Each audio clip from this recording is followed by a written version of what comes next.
Oh, I wonder what is this. I have a suspicion this is my watchmaking set.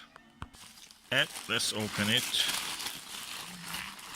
Yeah, looks like it. Watchmaking set, is it? Oh, here.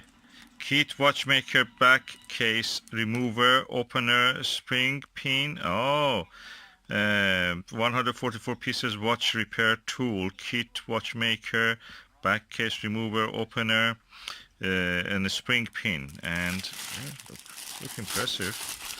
It's quite compact and handy in a lovely pack. Didn't cost much, but let us see what is inside. Okay, I've now removed it from the inside of the bag. Let me where is the zipper? This nice handle. And hello! Ooh, look at this. Oh, lots of lovely things here. Oh, these are really useful tools. Look at that. That's back opener. And lots of additional things.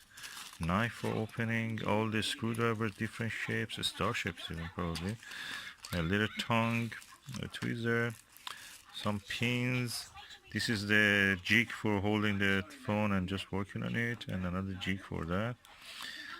Yeah, really impressive, and all for less than a tenner. In eBay you can buy it that much. Impressive, impressive. I'm really impressed, and I recommend this. You can buy a lot of this cheaper stuff nowadays. I'm not surprised the watchmakers are becoming extinct. They used to put very bad things on the back of the watches that we had, batteries, and just the moment that you took it from them, the battery was already finished. At least with this one, we don't pay £5, we just pay tenner at the beginning, and then you can keep it for the rest of your life.